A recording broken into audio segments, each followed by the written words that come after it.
నిన్న సాయంత్రం మన నియోజకవర్గం నాగర్ కర్నూలు నియోజకవర్గంలో జరిగిన బీభత్సంలో ముఖ్యంగా మారపల్లి గ్రామం, మారపల్లి కాలనీ, మరి తాడూరు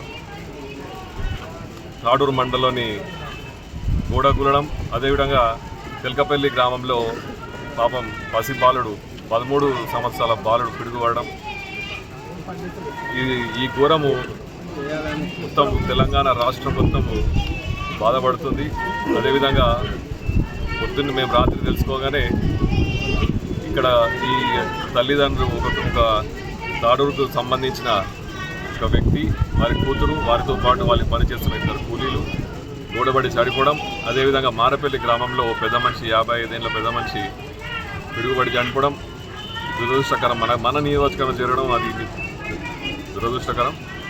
తప్పనిసరిగా పొద్దు నుంచి నేను, మల్లు రవి గారు అన్ని మారపల్లి గ్రామంలో ప్రతి ఒక్క ఇంటికి తిరిగి వాళ్ళకి తప్పకుండా న్యాయం చేస్తామని చెప్పి ఆ పిడుగుపడ్డ వారికి ఇంటికి కూడా వెళ్ళి, వారు కూడా పాపం అమాయకులు పోస్ట్మార్టం చేయనంటే పెద్దలు నేను కలిసి వాళ్ళు తప్పకుండా పోస్ట్మార్టం చేస్తేనే మీకు న్యాయం జరుగుతుంది, మన నష్టపరిహారం కూడా పోస్ట్మార్టం జరుగుతుందని చేస్తుందంటే వాళ్ళని కూడా జడ్చల్ల హాస్పిటల్కి పంపించి అక్కడ నుంచి ఇంటికి రావడం జరిగింది.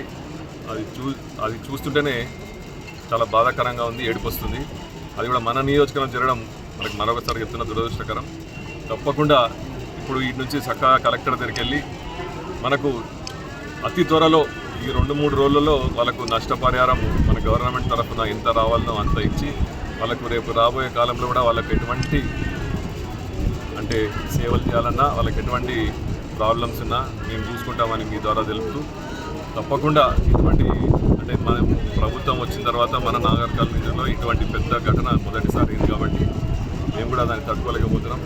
తప్పకుండా వాళ్ళకు అందినంత సాయం ప్రభుత్వం ద్వారా, మా ద్వారా ఎంత సాయం అయితే మేము చేయాలని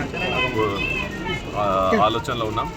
తప్పకుండా ఇప్పుడు ఇది ఇక్కడి నుంచి మేము కలెక్టర్ దగ్గరికి వెళ్ళి పొద్దున్నే ఎంఆర్ఓను పంపించి ప్రతి ఒక్క మారపల్లి గ్రామంలో ఎక్కడెక్కడ నష్టం జరిగిందో ఆ పరిహారం జరిగింది. ఇక్కడ నుంచి కలెక్టర్ గారి దగ్గర నుంచి అదేవిధంగా తాడూరులో కూడా ఆ సంఘటన జరిగిన దగ్గర కూడా ఇప్పుడు వెళ్తున్నాం అక్కడికి వెళ్ళి మొత్తం రిపోర్ట్ తీసుకొని కలెక్టర్ దగ్గరికి వెళ్ళి అతి త్వరలో ప్రభుత్వం నుంచి ఎంత నష్టపరిహారం వస్తుందో వాళ్ళకు అందజేయడం జరుగుతుంది.